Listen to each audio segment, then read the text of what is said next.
Welcome back to our NST Web App Training video series. In this video, we're going to go over creating a CDBG report using the web app and some of the resources available in the NST web app. Okay, so to get started, first we're going to need our CDBG report template. So to access this template, we're going to go up to NST Resources. We're going to go to Code Enforcement Resources, and then over here I can see in my top right hand corner, CDBG report directions, which are the directions that I'm going over in this video. If you'd like to download them, print them off, have them as a resource, have a hard copy to follow along with, you could go ahead and download it. And then next to it, I have my CDBG report template. So go ahead and download that. It's going to save wherever your downloads save on your computer. So for me, I know that that's down here in my downloads folder. It's going to save as CDBG LMH _ SBA Housing Activity Report. It's an Excel file. Go ahead and open it. And then for me, it takes a second to load. Once it's loaded, some versions of Excel are going to ask you to enable editing. Make sure that you check that off, say OK. If you don't enable editing, you're not going to be able to paste anything into this template. Once you've enabled editing and you've made sure that the template will open on your computer, go ahead and go back to your browser and go back to NST Home and load your geography.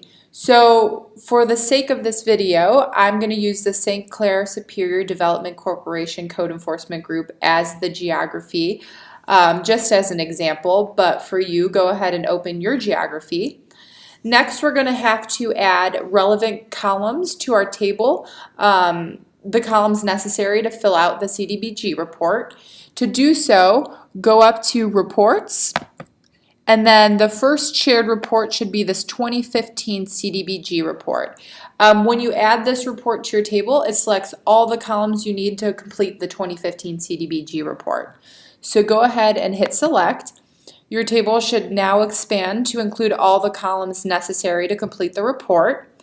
After you've added the report to the table, select download. It's going to prepare your download, bundle up all the information you're going to need for the CDBG report. For me, it takes a few seconds on my computer. Once it's prepared, you could go ahead and select a download here.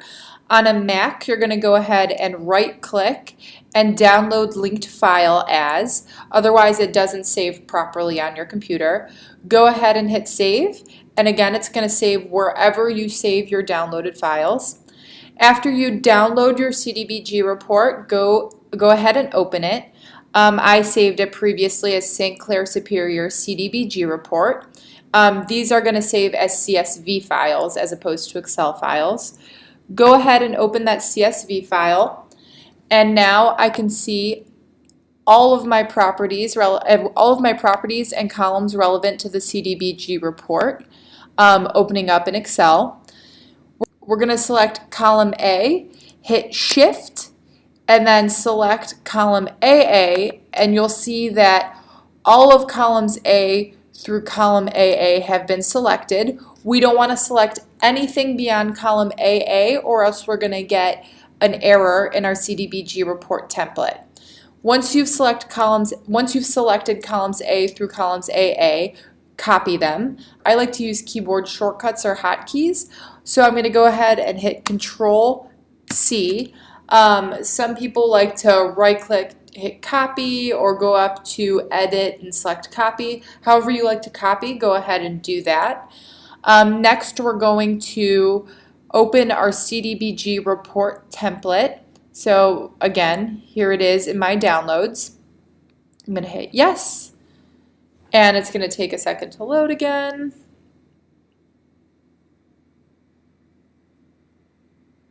Once it loads, I'm going to make sure that I'm on this Paste NST Download Here sheet. You'll see cell A1 highlighted in yellow. Click cell A1 and then go ahead and paste. I right-click, hit paste, or you could hit Control V, whatever method you like.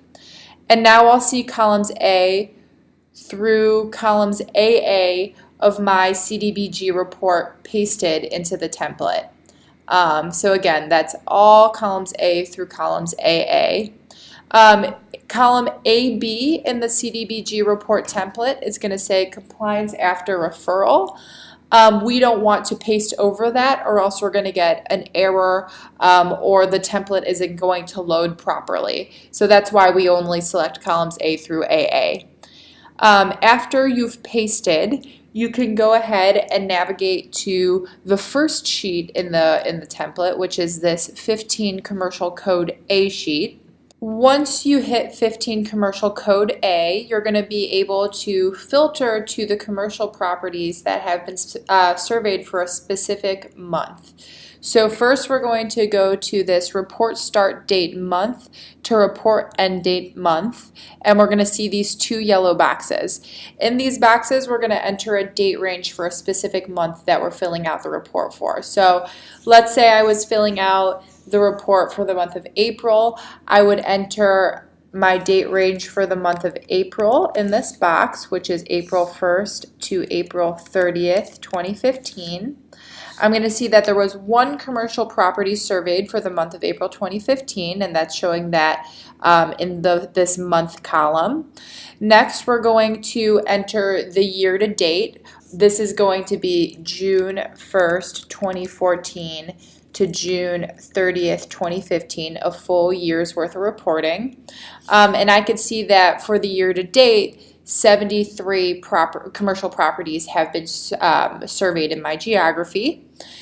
After filling out this sheet, I'm going to go down to this 15 commercial code B sheet and filter just to the properties that were surveyed in the month of April. I do that by going to this yellow property class box, hitting the drop down arrow, and you're going to see this filter option.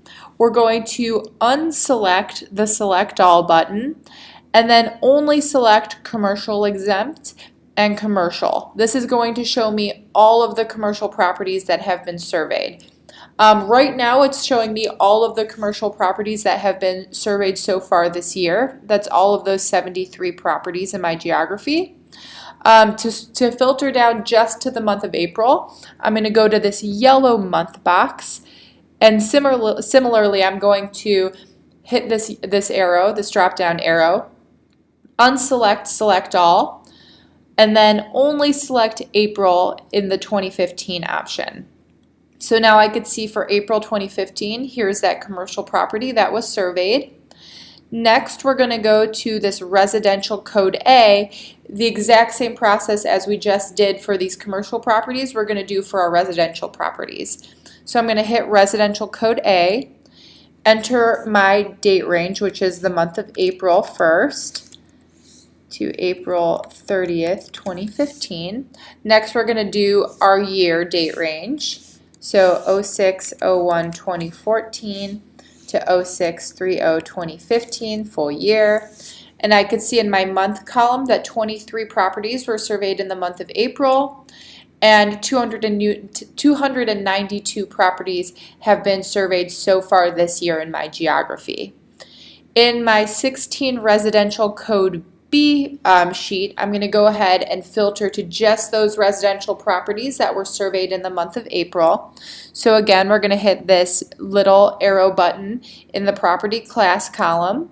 We're going to unselect select all, scroll down to residential and residential exempt, and then we're going to filter to the month of April. So I'm going to go ahead and unselect all, hit this arrow, and then under 2015 select April, and now I could see only those residential properties that were surveyed in the month of April. And once you've done that, you've finished your CDBG report template. And that's it for our training video on creating a CDBG report. If you have any questions, comments, concerns about creating a CDBG report or need any extra guidance, feel free to email nstwebapp@case.edu, and an NST Web App team member will get back to you shortly.